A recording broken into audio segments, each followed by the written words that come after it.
जय जय श्री राम, जय श्री हरे कृष्णा। या देवी सर्वभूतेषु, जय हनुमान ज्ञान गुण सागर। जी हां, बंगाल में चुनाव है, मंदिर मजार पर मचा बवाल है, तो मैं लेकर आया हूं देश का सवाल है। नमस्ते, मैं हूं मनीष अवस्थी, हाजिर हूं आपका अपना पसंदीदा डिबेट शो देश का सवाल लेकर। इससे पहले कि हम देश के सवाल की ओर आगे बढ़े, इस वक्त की बड़ी खबर चुनाव प्रचार के दौरान ममता बनर्जी का बड़ा आरोप। ममता बनर्जी ने खुद पर हमले का लगाया आरोप। 4-5 लोगों ने मुझ पर हमला किया, मेरे पैर पर गाड़ी चढ़ा दी गई, मेरे पैर में सूजन है, मैं अब कोलकाता जा रही हूं।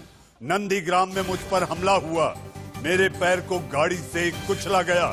इस वक्त की बड़ी खबर, पश्चिम बंगाल की मुख्यमंत्री ममता बनर्जी का आरोप, उन पर किया गया हमला। ममता पर हमले की शिकायत टीएमसी चुनाव आयोग से करेगी।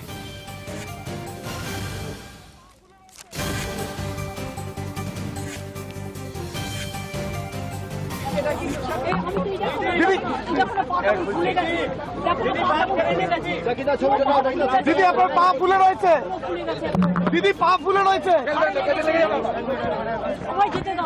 আচ্ছা দিদি হাসপাতালে যাচ্ছেন তো? আজ কলকাতায় बंगाल का रण और भीषण होता जा रहा है, लेकिन अब बंगाल के चुनावी रण में भगवान की एंट्री हो गई है। नेता हिंदू वोटर्स को लुभाने के लिए मंदिर जा रहे हैं, लेकिन सवाल अभी भी बना हुआ है, बंगाल में आखिर भगवान आशीर्वाद देंगे किसे? ममता बनर्जी ने आज नंदीग्राम से नामांकन किया, तो शुभेंदु अधिकारी भी आज नंदीग्राम में थे। आपके टीवी स्क्रीन पर दो तस्वीरें, ममता की शिव पूजा और शुभेंदु की हनुमान भक्ति। पर्चा भरने से पहले ममता बनर्जी नंदीग्राम में 1000 साल पुराने शिव मंदिर में गईं और बाबा भोलेनाथ का आशीर्वाद लिया। नंदीग्राम में कल भी ममता ने दुर्गा मां के मंदिर में दर्शन किए थे। एक तरफ ममता बनर्जी भोले से जीत का आशीर्वाद ले रही थी, तो दूसरी तरफ शुभेंदु अधिकारी भी हनुमान मंदिर पहुंच गए। यहां शुभेंदु अधिकारी ने पूजा अर्चना की, इसके साथ ही हनुमान जी की मूर्ति को माला भी पहनाई। नेताओं के मंदिर दर्शन के बाद अब सवाल उठ रहा है, 2 मई को भगवान आखिर किसे आशीर्वाद देकर सीएम की सीट पर बैठाएंगे?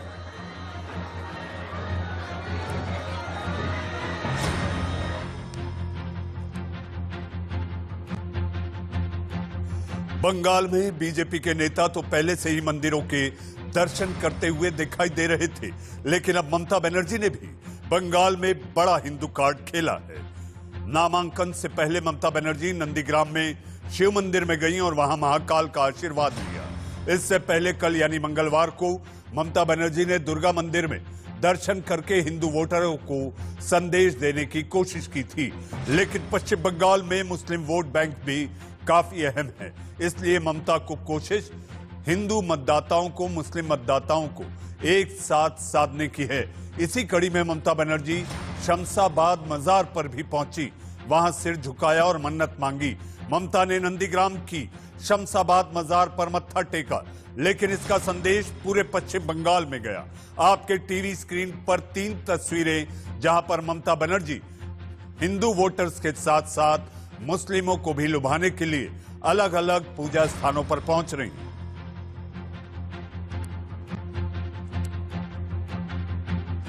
बंगाल में ममता ने हिंदू कार्ड खेलकर सियासत को और ज्यादा गर्म कर दिया है। इस मामले पर बीजेपी और कांग्रेस दोनों ही ममता बनर्जी पर हमलावर हैं। चंडी जाप करा दिया, बाहर मोदी। दीदी चुनाव है इसीलिए ना, नहीं तो असली रूप तो आपका पूरा बंगाल का हिंदू समाज ने देखा। ममता बनर्जी ये पहली बार अपने को ये साबित करने का कोशिश कर रहे हैं कि वो एक ब्राह्मण लेडी है। मजबूरी का नाम शुक्रिया, और उसका नतीजा ममता बनर्जी की घर घर जाके ये कहने पर थी कि मैं ब्राह्मण हूं। पिछले दिनों ने वो आम लोगों के सामने जाके ये कहती थी कि देखो मैं हिजाब पहनते हैं, लोगों के लिए दुआ मांगते हैं, हमारा तस्वीर देखो, छवि देखो, और मैं मुसलमानों को हिफाजत करते हैं। आज तेवर बदल गई, आज उनकी रवैया में बदल देखने को मिलती है। तो ये सारे चीज सिर्फ चुनाव के मद्देनजर आम लोगों को अपने वोट बैंक बनाने की कवायद शुरू हुए हैं। अधीर रंजन के बयान से लगता है वो अधर में है, क्योंकि ममता हिंदू और मुसलमान दोनों को लुभाने में लगी है। ममता ने नंदीग्राम में कल दिए अपने भाषण में कहा था कि वो हिंदू की बेटी है, बीजेपी उन्हें हिंदुत्व का पाठ ना सिखाए। वो रोज घर से चंडी पाठ कर कर निकलती है।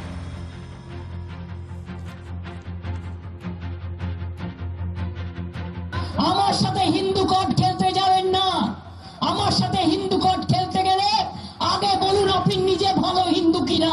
হিন্দু ধর্মের আদর্শ মানুষকে ভালোবাসা। কারণ 11 শিব চতুর্দশী আছে, আমি একটু পুজো দিয়ে তারপরে এখান থেকে কলকাতা রওনা হব। কারণ ওই দিন শিব চতুর্দশীর দিন আমাদের ম্যানিফেস্টো প্রচার আছে, ম্যানিফেস্টোটা আমাদের ওই দিন বেরোবে। চণ্ডীপাঠ করে তবে কিন্তু বাড়ির থেকে বেরোই, এটা মনে রাখবেন। বলবেন হিন্দু ধর্ম নিয়ে আমার সাথে কম্পিটিশন। जी हाँ, तुम भी मेरे, यानी कि हिंदू भी मेरा, मुसलमान भी मेरा, कोई अलग नहीं।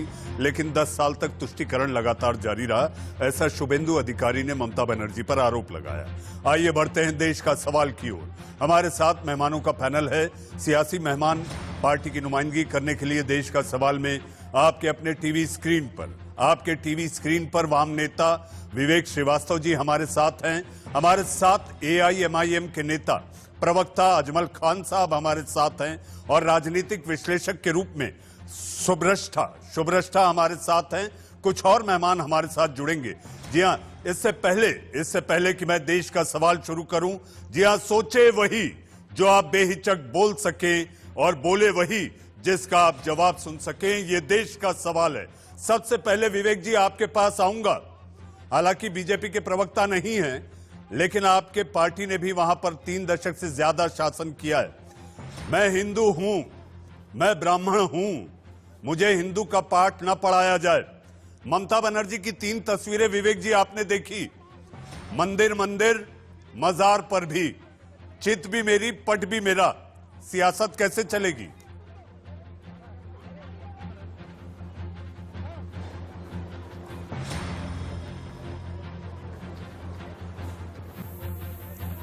विवेक जी, आपको मेरी आवाज आई? 1947 के पहले भी एक साथ रहा करते थे और प्रेम से थे। नहीं, आपकी आवाज बिल्कुल आ रही है, मुझको क्लियर है आपकी आवाज। लेकिन आप सुनिए, ये तृणमूल कांग्रेस और भारतीय जनता पार्टी ने मिलकर के एक ऐसा कल्चर वहां बना दिया है कि आप सारे वोटों को धर्म के हिसाब से काउंट कर रहे हैं। ये हिंदू वोट हो गया, ये मुसलमान वोट हो गया, भारतीय वोट कहां रह गया, मेरी समझ के बाहर है।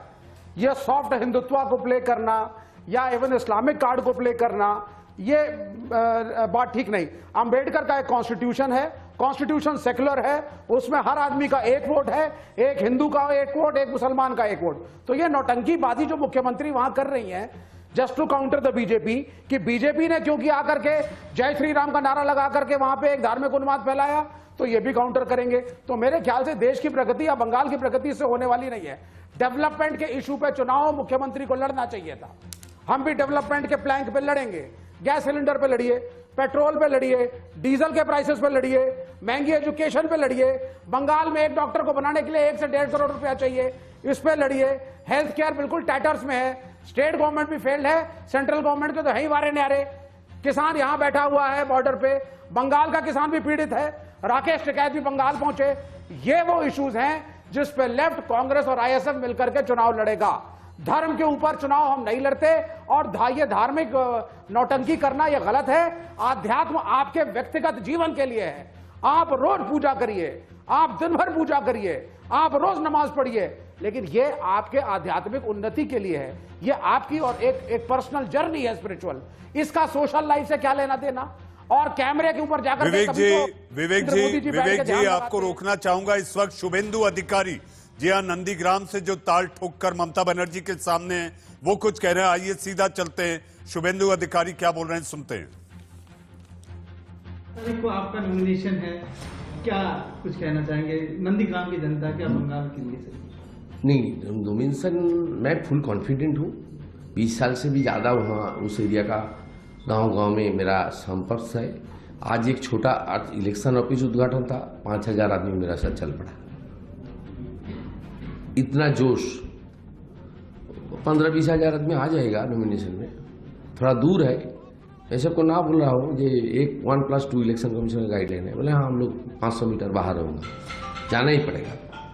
इस बार ये महल अच्छा है, हमारा साथ रिश्ता बहुत पुराना रिश्ता है।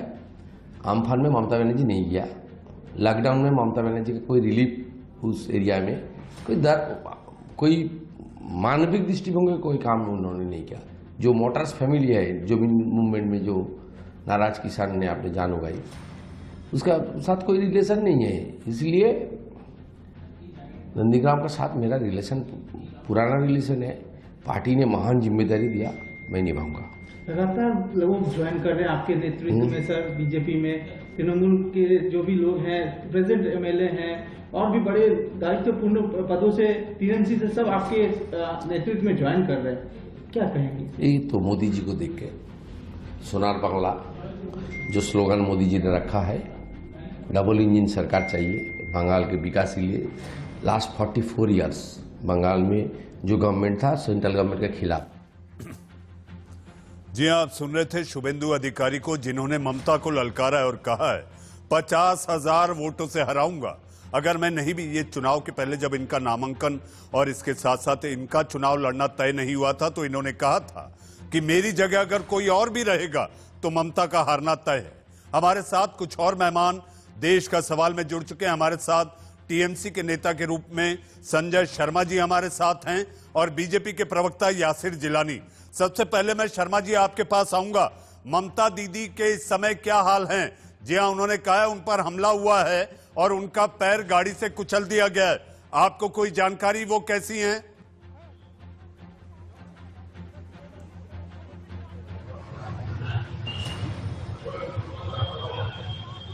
संजय शर्मा जी, आपको मेरी आवाज आ रही है?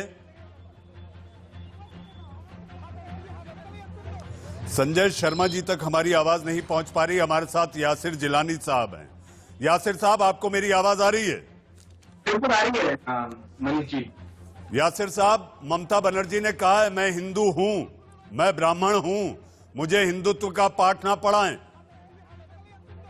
देखिए, जो रिलीजन होता है वो किसी भी इंडिविजुअल का एक अपना आस्था से रिलेटेड, और हर आदमी अपने आप को जिस रिलीजन का है वो कह सकता है कि मैं हिंदू हूँ, मैं मुसलमान हूँ, मैं सिख हूँ, ईसाई हूँ, उसके लिए वो फ्री है। लेकिन क्या चुनाव का वक्त देख के आपको हिंदुत्व सनातन की याद आई?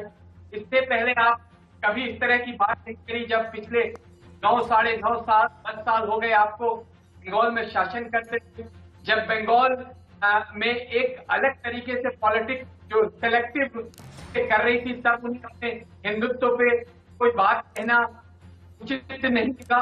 क्या उन्होंने कभी ये कहने की कोशिश नहीं करी जो आज कह रही हैं कि मैं हिंदू, क्योंकि वो की राजनीति एक खास समुदाय के साथ मिलकर कर रही है और वो खास समुदाय ने भी आज का छोड़ दी।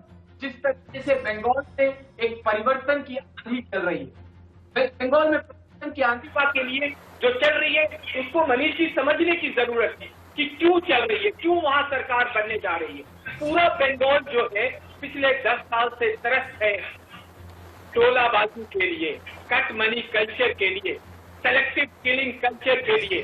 बंगाल की जो संस्कृति थी जिसमें मिठास था, जिसमें यासिर साहब, मेरा सवाल आपसे, यासिर साहब मैं आपसे पूछना चाहूंगा, चिढ़ाने के लिए आपकी अपनी बड़े नेताओं की रैली से जय जय श्री राम के नारे लगते हैं, तो वो भी देखा देखी कर रही हैं, वो भी अपने अंदाज में आपको काउंटर करने के लिए वो भी इस तरह की बातें कर रही हैं, तो बुरा क्या है और आपको बुरा क्यों लगना चाहिए? मनीष जी, बुरा लगने की बात नहीं। मैंने पहले ही कहा कि अगर आप हिंदू हैं और मैं मुसलमान हूं तो मुझे कहने का संविधान के आधार पे हमें आधार है, मैं कह सकता हूं। लेकिन मैं अपने फायदे के लिए अपने धर्म का इस्तेमाल करूंगा तो मैं अपने आप से इंसाफ नहीं करूंगा। इस वक्त ममता बनर्जी अपने आप को हिंदुत्व का सबसे बड़ा पुरोधा बनने की कोशिश कर रही है। कहीं ना कहीं वो राहुल गांधी की राह पे चलने की कोशिश कर रही है। आपको याद होगा मिजोरम का चुनाव, आपको याद होगा उत्तर प्रदेश का चुनाव, जहां पे कांग्रेस के नेता राहुल गांधी ने किस तरीके से अपने आप को धर्म का चोला बदलते हुए हिंदुस्तान के लोगों ने, आप जैसे पत्रकारों ने हिंदुस्तान के लोगों को दिखाया और बताया। तो आज ममता बनर्जी सेम चीज कर रही है। इसलिए सवाल उठाया जा रहा है, इसलिए उनसे सवाल पूछा जा रहा है कि क्या इस अरे भाई, धर्म का सबसे ज्यादा दुरुपयोग तो आपकी पार्टी करती है। आप तो बोलिए ना। हाँ, राम मंदिर का इशू आपने उठाया, बाबरी मस्जिद आपने तोड़ी, हिंदुओं को पोलराइज करने के लिए। हाँ, और अब राम के नाम पे चंदा जी भी आप हैं, जो घर घर गली गली जाके आप पैसे भी बटोर रहे हैं। तो सबसे ज्यादा तो धर्म का दुरुपयोग आरएसएस ने किया, बीजेपी ने किया, बजरंग दल ने किया, विश्व हिंदू परिषद ने किया। आप कब से दूध के धुले बन गए? मान के चलते हैं, आपका पूरा इतिहास सब जानते हैं, आप ना बोले। आप तो हिंदू राष्ट्र बनाना चाहते हैं। आपके हिंदू राष्ट्र में तो माइनॉरिटीज की जगह ही नहीं है। इस राजनीति में आप बोल दीजिए हिंदू राष्ट्र गलत कॉन्सेप्ट है और अम्बेडकर का कॉन्स्टिट्यूशन सर्वोपरि है। धोखा देने का आप बोल दीजिए, इसके अलावा कुछ नहीं किया है। आप बोल दीजिए हिंदू राष्ट्र गलत कॉन्सेप्ट यासिर है। साहब, सेकुलर रहेगा। यासिर जिलानी विवेक जी, ठीक है। यासिर जिलानी विवेक जी हमारे साथ टीएमसी के नेता प्रवक्ता संजय शर्मा भी हैं। संजय जी, अगर आपको मेरी आवाज आ रही है, सुब्रष्टा जी और अजमल साहब, आ रहा हूं आपके पास। संजय जी, आपको अगर मेरी आवाज आ रही है तो मेरा सवाल है, ममता दीदी कैसी हैं? उनके पैर पर गाड़ी चलने की बात सामने आई है, उन्होंने आरोप लगाया है कि उन पर हमला हुआ है। आपको कोई जानकारी, अब वो कैसी हैं? अब वो वहां से उनको कलकत्ता लेकर आया जा रहा है और कलकत्ता फिर उनकी व्यापक चिकित्सा की व्यवस्था कराई जा रही है और तब तक पार्टी का आधिकारिक वक्तव्य क्या है इसमें वो भी जारी कर दिया जाएगा। संजय जी, अभी शुभेंदु अधिकारी ने कहा है, उन्होंने कहा है ममता दीदी हवा महल बना रही हैं और ये हवा महल टिकने नहीं वाला, उनका हारना तय है और वो भी 20 से 50 हजार वोटों से ज्यादा वोटों से वो हारेंगी। मतलब दिक्कत ये है कि जिन्होंने पैदा किया उन्हीं को ललकारा जा रहा है नंदीग्राम में, इसीलिए तो दीदी आई है नंदीग्राम में। शुभेंदु अधिकारी जो दीदी ने जिनको नेता बनाया, उनको वापस वो पुरानी कहावत आपने सुनी होगी ना, पुनः मूसको भवे, वो वाली कहावत सिद्ध करने के लिए दीदी नंदीग्राम में चुनाव लड़ रही है। और नंदीग्राम के एक एक घर से एक एक बच्चा, एक एक बूढ़ा, एक एक नागरिक नंदीग्राम का दीदी के आने मात्र से इतना हर्षित है कि हम और आप कल्पना नहीं कर सकते। और नंदीग्राम ही छोड़िए, सारे बंगाल में इस बार दीदी ऐतिहासिक बहुमत के साथ सरकार बनाने जा रही है। जी संजय जी, लेकिन ये आसरा देवी देवताओं का दिखाई दे रहा है, काम का नहीं। संजय जी, आसरा देवी देवताओं का ही दिखाई दे रहा है। मैं आपको बताता हूँ, आसरा काम का ही है। दीदी ने पिछले 10 वर्षों में दीदी ने बंगाल में जो विकास का काम किया है, उसी से घबराकर तो ये लोग ऐसी बातें करते हैं। मैं आपसे पूछता हूं, बंगाल की जो कन्याश्री योजना है जो दीदी ने लागू की, उसको संयुक्त राष्ट्र संघ में भी पुरस्कार सम्मानित किया गया। भारत का और कौन सा राज्य है और कौन सा मुख्यमंत्री है जिनकी योजनाओं को भारत के बाहर सम्मानित किया गया हो? आज बंगाल में जो व्यापक विकास के काम हुए हैं, उससे घबरा कर ही तो बंगाल में सांप्रदायिक विद्वेष फैलाने की चेष्टा की जा रही है और दीदी उसको रोक रही है। जी संजय जी, हमारे साथ डेवलपमेंट के प्लान पे चुनाव लड़िए ना महाराज। आप मंदिर डेवलपमेंट के प्लान, बंगाल के डेवलपमेंट के प्लान से तो आपकी चलती है साहब की बात करिए, आपकी सुनिए। दीदी डेवलपमेंट, लेकिन दीदी ने डेवलपमेंट किया, वो सारी दुनिया देख रही है। आपके बोलने से हो जाएगा और आपके बोलने से हो जाएगा। तो सर आप डेवलपमेंट के प्लान पे लड़िए ना। इसीलिए सुनिए, डेवलपमेंट के अपने अचीवमेंट बताइए। जब डेवलपमेंट के फ्रंट पर आप नहीं सके, जब डेवलपमेंट के फ्रंट पर आप नहीं सके, तब आपने ये सब कारनामे करने शुरू कर दिए। अगर आपने काम किया है तो क्यों डर रहे हैं? शुरू कर दी। आप क्यों डरते हैं अगर आपने काम किया है? ओहो, हम डरते हैं बंगाल में, हम डरते हैं। मुझे मत बताइए मैं कहाँ हूँ। खेला हुबे संजय शर्मा जी, खेला हुबे विवेक जी, हमारे साथ दो और मेहमान हैं, हमारे साथ सुब्रष्टा और अजमल खान साहब है। सुब्रष्टा जी, मेरा सवाल आपसे, काम पर नहीं, खेला होबे धर्म के नाम पर, यह एक नया चलन दिखाई दे रहा है। कहां तो आपको जय श्री राम के नाम से नफरत, उनका अगर नारा लिया जाए तो आप चमड़ी उधेड़ दें, बात की जाए दुर्गा पूजा की तो उसमें आप रोक लगा देती हैं, अदालत से जाकर उस पर आपको वो काम करना पड़ता है। ऐसी सूरत में जैसे ही चुनाव आए और वोट के प्रतिशत को जब देखा गया कि मेरे निर्वाचन क्षेत्र में कितने वोट किसके, तो ये भी मेरा, ये भी मेरा। मैं कहना चाहती हूँ, आज निश्चित रूप से कृष्ण पक्ष की त्रयोदशी है तो प्रदोष व्रत है, इस हिसाब से भगवान शंकर सब पे प्रसन्न रहते हैं। लेकिन रुद्राभिषेक का अगर नियम देखा जाए तो आज शिव भोजन पर बैठे हैं और आज के दिन जिसने अभिषेक किया वो पीड़ा का भागी होता है। इसीलिए चूंकि ये मामला बहुत धार्मिक हो चुका है, इसीलिए मैं धार्मिक इंटरप्रिटेशन कर रही हूँ। इसका बंगाल की राजनीति से तकनीकी रूप से कोई लेना देना होना नहीं चाहिए। नंदीग्राम जैसी ऐतिहासिक जगह जहां पर 2007 में हम सबको याद है, जिसने भी बंगाल की पॉलिटिक्स को थोड़ा गहराई से देखा है, वहां पे अब दो नैरेटिव काम कर रहे हैं ना मनीष जी।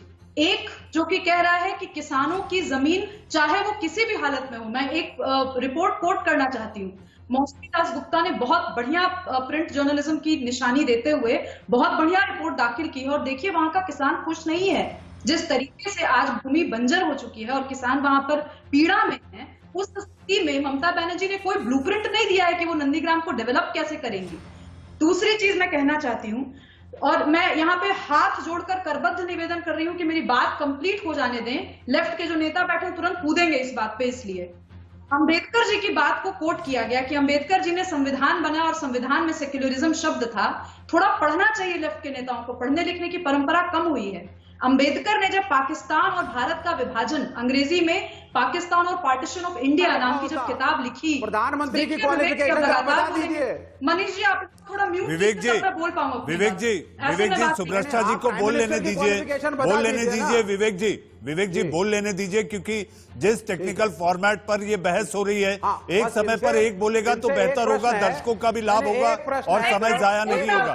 विवेक जी सुब्रष्टा जी आप अपनी बात पूरी करें। विवेक भाई उनको बोल लेने दीजिए। आप जब बोल रहे थे वो खामोश थी। विवेक भाई आप अपनी बात पूरी करें। जी, मैं दर्शकों को कहना चाहती हूँ कि जिस अंबेडकर की दुहाई ये सारे लोग दे रहे हैं यहाँ पर, लेफ्ट कर नेता खास करके, वो एक बार पाकिस्तान और भारत का विभाजन नाम की पीडीएफ किताब हर जगह उपलब्ध है, आराम से गवर्नमेंट ऑफ इंडिया की वेबसाइट पर देखी जा सकती है। वो एक बार पढ़ें, उनको सेक्युलरिज्म की डेफिनेशन खुद क्लियर हो जाएगी। और मारे झापे जो हुआ लेफ्ट शासन के दौरान, मारी झापी हत्याकांड, उस नृशंस घटना का जिक्र बिना किए अगर ये लोग आकलन करते हैं बंगाल की राजनीति का, तो शर्म आनी चाहिए लेफ्ट के नेताओं को। इनका मुंह नहीं है बोलने का किसी भी हिंदू, मुसलमान और दलित और नॉन दलित के इशू पे। हिंदू दलितों के साथ जो कि बांग्लादेश से आए थे, उनकी नृशंस हत्या की गई लेफ्ट के शासन के दौरान। दीप हल्दर ने एक किताब लिखी उस घटना के दशकों बाद, जिसको म्यूट कर दिया गया, जिस किताब के संपादित होने के बाद भी। मैं कहना चाहती हूँ कि लेफ्ट का तो मॉरल स्टैंडिंग नहीं है, नैतिक आधार ही नहीं है बात करने के लिए बंगाल की दलित, नॉन दलित और हिंदू मुसलमान की राजनीति पे। और ये अंबेडकर की दुहाई तो ना राम के नाम पे आप लोग वोट बटोरते फिर रहे हैं, आपका बहुत बड़ा नैतिक आधार है। इनको बतौर सिटीजन ऑफ द कंट्री में बिल्कुल अंबेडकर की दुहाई देंगे। आपका हिंदू राष्ट्र का कॉन्सेप्ट गलत है। आप बोल दीजिए देश हिंदू राष्ट्र नहीं बनेगा, सेकुलर रहेगा, अंबेडकर का कॉन्स्टिट्यूशन रहेगा। आप बोल दीजिए टीवी पे। आप नहीं बोल सकती है क्योंकि आप सेकुलर है ही नहीं, आप माइनॉरिटी के फेवर में है ही नहीं, आप मनुस्मृति रहना चाहते हैं यहाँ पे। आपकी ये समस्या है, आप चाहते हैं 5000 साल पहले का हिंदुस्तान। विवेक जी सुब्रष्टा जी हमारे साथ अजमल खान साहब भी हैं। विवेक जी आपकी बारी आएगी, मैं आपके पास आऊंगा, मैं आऊंगा आपके पास। हमारे साथ अजमल खान साहब हैं। अजमल साहब, ममता दीदी डोरे डालने में लगी हुई है। ममता दीदी तबला डग्गा दोनों पर हाथ रख रही हैं। हिंदू भी मेरा, मंदिर जाकर और उधर मजार पर जाकर ये भी संदेश दे रही हैं कि 10 साल तक मैंने भरपूर तुम लोगों के लिए किया, मुझे भूल मत जाना। लेकिन वोटों के प्रतिशत को देखें तो 65% हिंदू वोट नंदीग्राम में और 35% मुसलमान। ऐसे में दोनों मेरे हैं। आप कहां पर खड़े हैं अजमल साहब?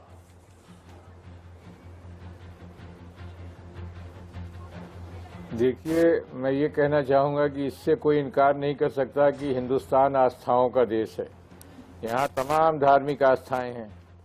अगर कोई शख्स अपनी पर्सनल कैपेसिटी में किसी मंदिर में जाता है, किसी मस्जिद में जाता है, तो वो उसका मामला है। जहाँ तक सेकुलरिज्म का सवाल है, तो भाई स्टेट सेकुलर है ना, राज्य के काम में धर्म को आड़े नहीं आना चाहिए। तो अगर ममता जी कहीं चली गई मंदिर में, तो पर्सनली तो इसमें कोई ऐसी बात नहीं है। ना ही हिंदू धर्म पे किसी पार्टी विशेष का कोई पेटेंट है कि एक ही पार्टी का कोई अधिकार है, ना इस्लाम पे किसी पार्टी का पेटेंट है। तो ऐसी कोई बात नहीं। अगर वो पर्सनल लेवल पे किसी मंदिर में चली गई है, किसी मजार में चली गई, इससे कोई इनकार नहीं कर सकता कि इस मुल्क में तमाम आस्थाओं के मानने वाले लोग हैं। लेकिन अजमल साहब, जिस तरह से वो चीख कर कह रही हैं कि मैं हिंदू हूं, मैं ब्राह्मण हूं, तो ये चुनाव के मद्देनजर ही तो कह रही हैं, वरना 10 सालों में उन्होंने कभी ऐसा नहीं कहा।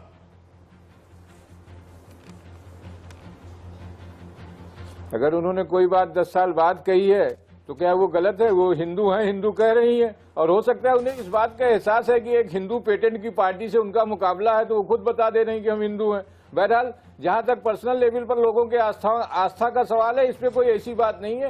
राज्य के काम में, स्टेट के काम में अगर कोई वो इस पर विभेद करती है तो बात दूसरी। जी अजमल साहब, एक छोटा सवाल, क्योंकि मुझे सुर्खियों के लिए ब्रेक लेना होगा।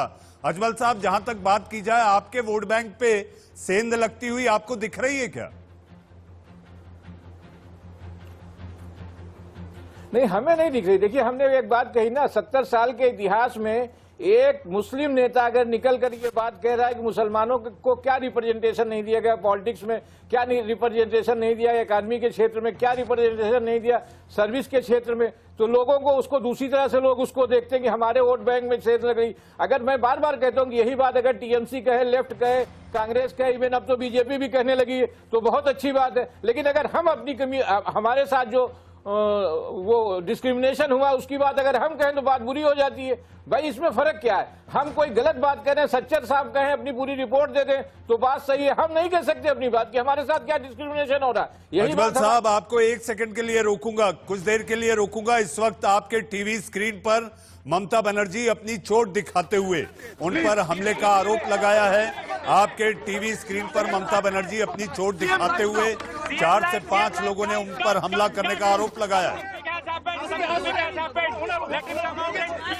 मैं कलकत्ता में ऊपर कर रहा था, हाँ, कोई पुलिस नहीं था, एक भी पुलिस नहीं था, हाँ, हमारा पुलिस दीदी पाए चोट 4-5 आदमी ने, हाँ, मैं गाड़ी का इधर में खड़ा होकर कर रहा था, हाँ, 4-5 आदमी ने मेरे को गाड़ी पूरा बंद कर दिया, हाँ, और पाँव को पूरा चोट हो गया। देखो कितना पुल, कहाँ आपको चोट लगी है दीदी? पूरा पुल गया। ओके, दीदी क्या कलकत्ता वापस जाएंगे? अभी जा रहे हैं, अभी बहुत दर्द हो रहा है, अभी जोर। और ये कहाँ पे हुआ दीदी? एग्जैक्ट जगह कौन सी है दीदी? आप बरौलिया बाजार में। दीदी, और कितने लोग थे? पब्लिक बहुत थे, पब्लिक का बात नहीं है, 4-5 किया। 4-5। और कहाँ का चोट लगा आपको? कहाँ का चोट लगा? पैर में? वो फूल गया पूरा। हाँ दीदी, तो बांग्ला बोल रहे हैं। दीदी, किसी की साजिश है, किसी की साजिश है दीदी, साजिश है किसी की। लोकल पुलिस कोई नहीं था, लोकल पुलिस से कोई नहीं था, एसपी भी नहीं था, लोकल पुलिस कोई नहीं था। हाँ, हाँ, पूरा दिन दीदी किसी ने जानबूझकर किया। शिकायत करेंगे चुनाव आयोग में दीदी, शिकायत करेंगे चुनाव आयोग में। जानबूझ के किया, हाँ, जानबूझ के किया।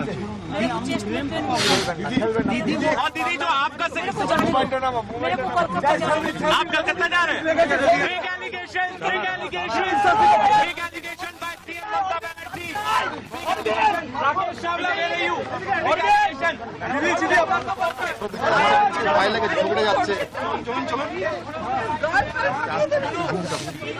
दीदी कोलकाता चले যাচ্ছে देखो वो पाप भूलेगा चलो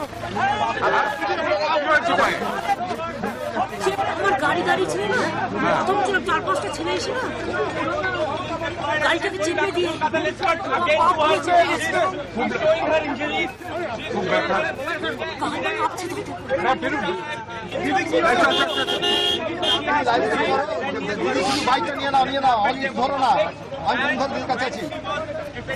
কেউ প্ল্যান করে করেছে।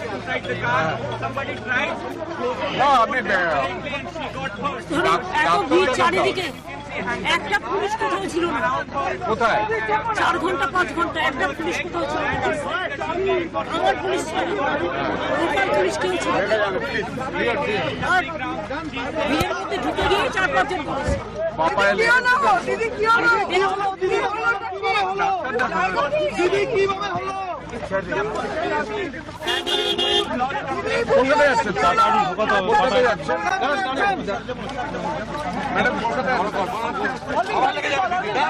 আস্তে আস্তে ভাই, এরকম করো না। দিদি কি হবে হলো দিদি? ভিড়ের মধ্যে 4-5 জন ঢুকে গিয়ে আমার গাড়িটা চেপে দিয়ে গিয়ে আমি এখানে গাড়ির পলিটির কি দাঁড়িয়েছিলাম, পাবলিক মিট করছিলাম। আমার গাড়িটাকে এরকম করে পাস করতে আমার সঙ্গে এরকম করে চেপে দেয়। দিদি এটা কি ইচ্ছাকৃত করা হয়েছে? দিদি ইচ্ছাকৃত? আমি তো দেখো না পা ফুলে গেছে, দেখো না পা ফুলে গেছে। দিদি আপনার পা ফুলে রয়েছে? পুরো ফুলে গেছে একদম। দিদি পা ফুলে রয়েছে? সবাই যেতে দাও, আমার দিদি হাসপাতালে যাচ্ছেন তো?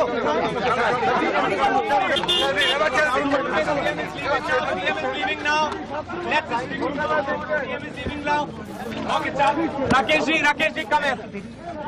We'll try to have one-on-one conversation and try to understand. दीदी एक बार टाइम्स नाउ को बता दीजिए। दीदी times now wants to know। दीदी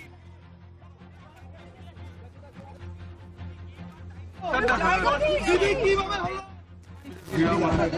Okay, just stay on the side. Put a question for our viewers because she was interested in speaking to Times Now. She started speaking. কি করবো, পা ফুলে গেছে পুরো। আমার গাড়ি দাঁড়িয়ে ছিল না, প্রথম ছিল 4-5টা ছেলে এসে Bringing her out of the car and she has been shifted to the back seat. Very dramatic visuals, very dramatic injuries.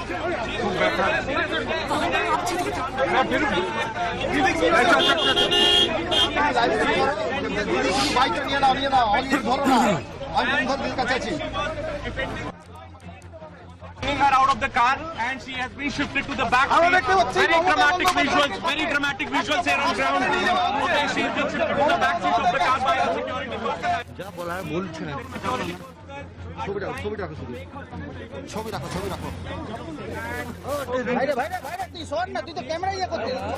दीदी क्या हुआ? दीदी चोट लगी है।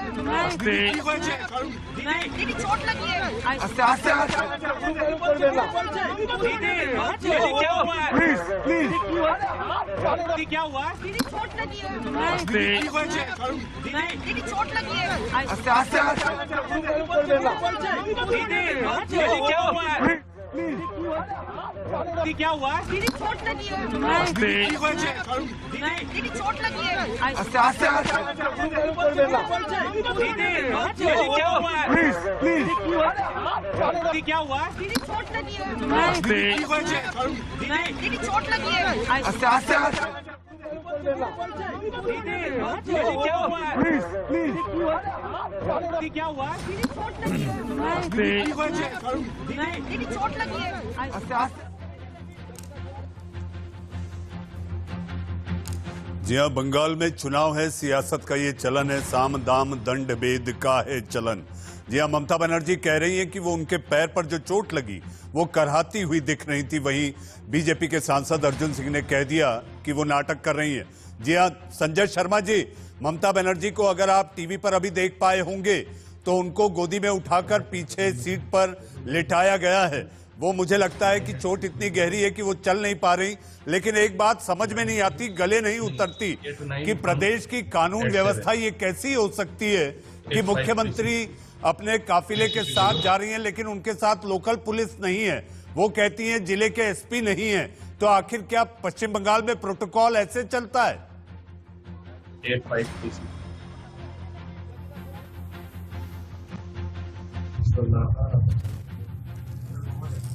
संजय शर्मा जी,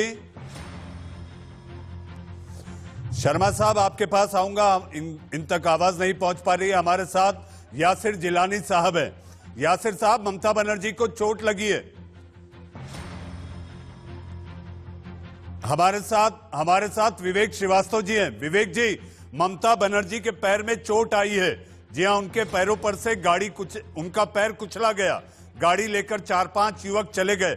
लेकिन मुझे हंसी आती है कि ये कैसा प्रदेश कि जहां की मुख्यमंत्री के साथ वहां की इलाके की पुलिस ही नहीं है, जिले का एसपी नहीं है। अभी तो वो मुख्यमंत्री हैं। देखिए ये जी अब देखिए, ये बिल्कुल सही बात आप कह रहे हैं कि आप चीफ मिनिस्टर हैं एक राज्य की, और वो भी एक ऐसा नटोरियस राज्य जिसके अंदर हर कोई एक दूसरे पे हमला करता है। पंचायती राज चुनाव में लेफ्ट के कैंडिडेट्स को अलाउ नहीं होता कि पर्चा भरे, उसमें आप इतनी बहादुरी से बिना सिक्योरिटी के कैसे चल रही हैं? क्या यह स्टेज मैनेज था? शायद मुझे नहीं कहना चाहिए।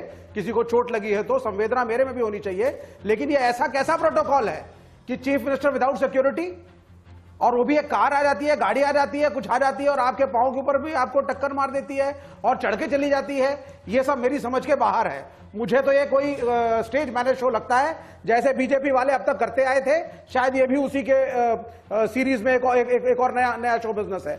यहाँ पे एक कंपटीशन सा चल गया है। विवेक जी, सुब्रष्टा भी हमारे साथ है। कौन बड़ा हिंदू, और दूसरा किसको ज्यादा भारी चोट। जी विवेक जी, संजय शर्मा टीएमसी के प्रवक्ता हमारे साथ हैं। संजय शर्मा जी हैं। विवेक जी, आता हूं आपके पास। संजय शर्मा जी, अगर आपने टीवी पर आपकी पार्टी की नेता, पश्चिम बंगाल की मुख्यमंत्री, उनको अगर देखा है कि किस तरह से उनका पैर कुचले जाने का जो आरोप उन्होंने लगाया, दर्द में करहाती हुई दिख रही थी और 2 लोगों को उन्हें गोद में उठाकर पीछे लिटाना पड़ा। ऐसे में बीजेपी कह रही है ये नाटक कंपनी है, ये नाटक है जी, सियासत है, साम दंड भेद का ये चलन है। बीजेपी और क्या कह सकती है? तो बीजेपी में यदि इतनी संवेदना होती तो वो ऐसी बात नहीं कहते। इनमें संवेदना है नहीं। दिल्ली के राजपथ पे इतने किसान शहीद हो गए, इनको नहीं दिखा। इनको वो भी नाटक है। देश में चारों तरफ त्राहिमाम की परिस्थिति है, इनको वो भी नाटक दिखता है। अभी सुब्रष्टा जी बंगाल के किसानों का जिक्र कर रही थी। सुब्रष्टा जी को शायद स्मरण नहीं है, बंगाल के किसानों के लिए जो काम ममता बनर्जी ने कर दिया है, जननेत्री दीदी ममता बनर्जी ने, वो काम कोई सोच भी नहीं सकता। और मोदी जी के राजभवन के सामने, मोदी जी दिल्ली में जहां बैठते हैं उसके पास में इतने किसान मर गए, इतने किसान शहीद हो गए। ये किसान कह रहे हैं, हे मोदी अब भी जागो, ये अन्नदाता बड़े बलिदानी है, अहंकार की गद्दी डुबो सके, आंखों में इतना पानी है। भारतीय जनता पार्टी को ये याद रखना चाहिए। संजय शर्मा जी, अगर राज्य की मुख्यमंत्री अगर खुद सुरक्षित नहीं है तो वो राज्य को कैसे सुरक्षित रखेंगी? इलाके की पुलिस उनके साथ नहीं, एसपी उनके साथ नहीं, 2 रिंग राउंड का उनका सुरक्षा चक्र होता है। वो प्रदेश की मुख्यमंत्री हैं, अभी भी हैं। चुनाव होने के बाद, नतीजे के बाद तक, जब तक वो अपना इस्तीफा राज्यपाल को नहीं सौंपेंगी तब तक मुख्यमंत्री रहेंगी। लॉ एंड ऑर्डर को लेकर जो सवाल उठते हैं अब तो दिखाई दे रहा है। अब मैं भी बोलूं, राज्य की मुख्यमंत्री के साथ कोई दुर्भी संधिमूलक षड्यंत्रों में लिप्त किसी लोगों ने यह घटना कर दी है। इसकी जांच होगी और इसमें जो भी उचित कार्रवाई जी, इसकी जांच होगी। ये रटा है जवाब। जब भी जवाब आप लोगों से पूछा जाता है तो यही आता है कि जांच होगी, लेकिन जवाब तो ये है, पुलिस कहां थी, इलाके की पुलिस कहां थी? हमारे साथ सुब्रष्टा और हमारे साथ अजमल खान साहब है। छोटा जवाब। सुब्रष्टा, जिस तरीके से ममता बनर्जी को चोट लगने की बात सामने आई है, आप जिस पार्टी को लेकर आप बीजेपी को, आपको ये कहा जाता है कि उनकी विचारधारा के काफी करीब है, हालांकि आप राजनीतिक विश्लेषक हैं, तो आपको लगता है ये नाटक है या वाकई ऐसा हुआ है?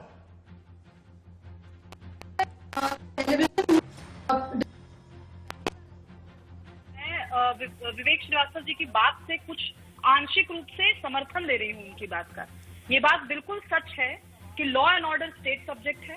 ये बात भी बिल्कुल सच है कि अगर इस तरीके की घटना प्रदेश की मुख्यमंत्री के साथ होता है तो इसको स्टेट स्पॉन्सर्ड क्यों न माना जाए। और दूसरी बात, जो मैं एक बात और रेज करना चाहती हूँ, तृणमूल कांग्रेस के प्रवक्ता या उनके समर्थक ने, मैं सही में मुझे ध्यान नहीं है वो प्रवक्ता है या समर्थक है, सुब्रष्टा जी, बड़ी माफी के साथ आपसे मैं कहना चाहूंगा, मुझे बहस खत्म करनी होगी। 10 सेकंड अजमल साहब आपसे मेरा सवाल है, 10 सेकंड में छोटा जवाब।